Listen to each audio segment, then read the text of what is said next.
সে প্রায় বছর 5 আগের কথা, বা তার একটু বেশিও হতে পারে হয়তো। আমি বইপাড়ায় গেছিলাম, মানে কলেজ স্ট্রিটে। আমার সাথে ছিল সুপ্রীতি।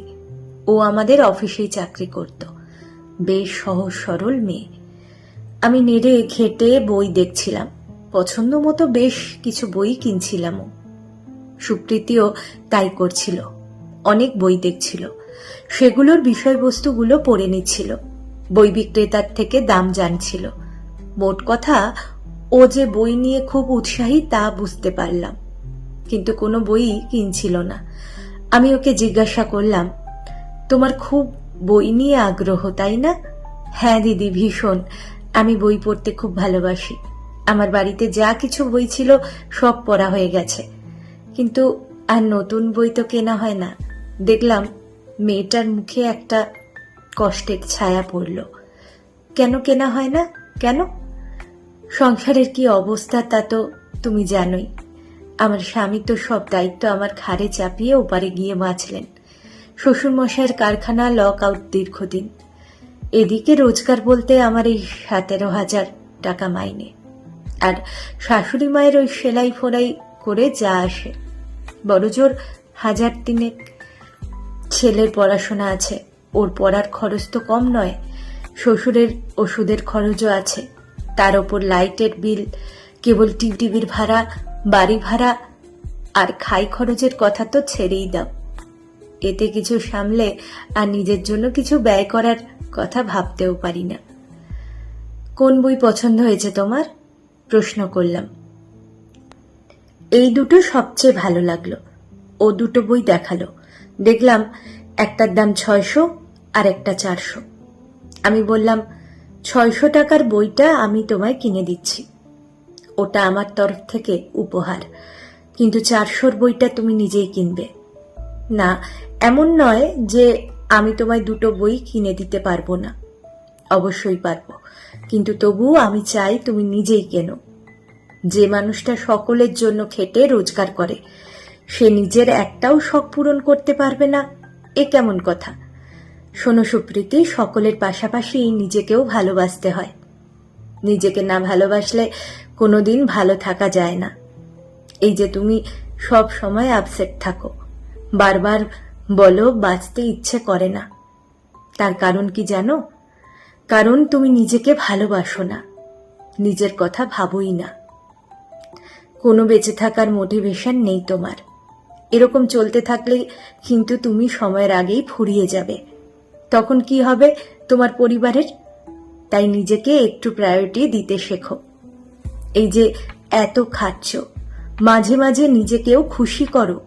নিজের পছন্দের জিনিস নিজেকে গিফট দাও, দেখবে জীবনটা অনেক সুন্দর লাগবে। না দিদি, অসম্ভব। আমি 400 টাকা বাজে খরচ করতেই পারবো না, হাউমাউ করে উঠল সুপ্রীতি। আমি ধমক দিলাম, বললাম, কিনে তো দেখো। এই 400 টাকা বাঁচালে তোমার সংসারের অভাব যেমন ছিল তেমনই থাকবে। কাজেই আমার কথা শোনো, কিনে দেখো, মাসের শেষে কোনো সমস্যা হলে তখন দেখা যাবে।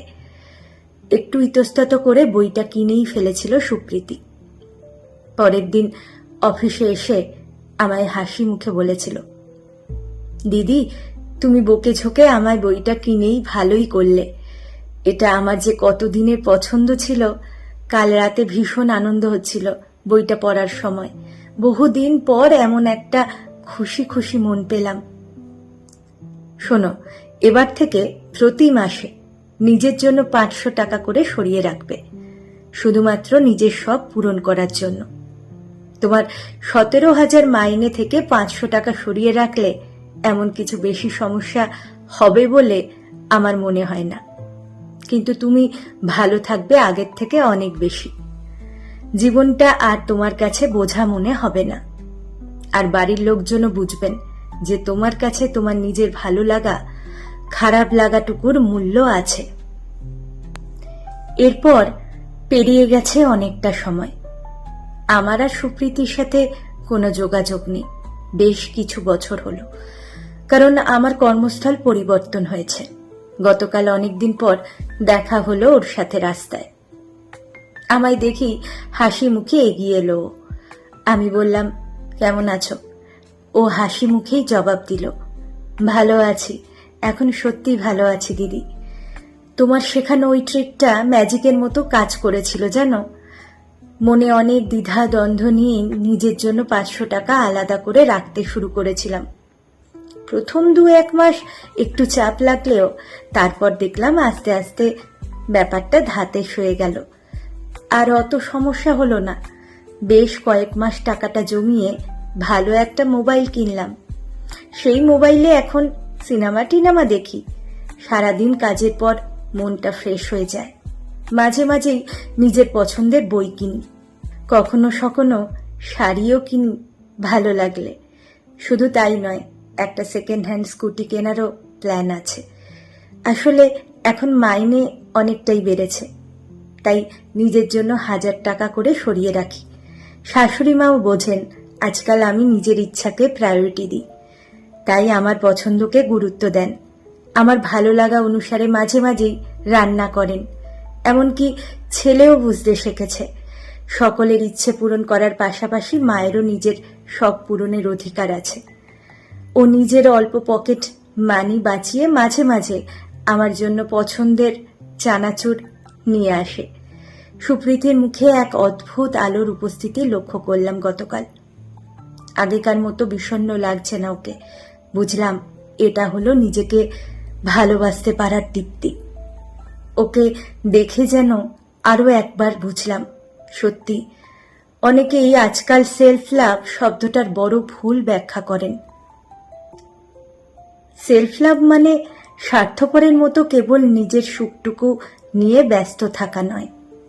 সেলফ লাভ মানে নিজের সব দায়িত্ব পালনের পাশাপাশি নিজেকেও আলাদা করে ভালো রাখতে জানা। কলমে পল্লবী সেনগুপ্ত, কণ্ঠে আমি প্রিয়াঙ্কা।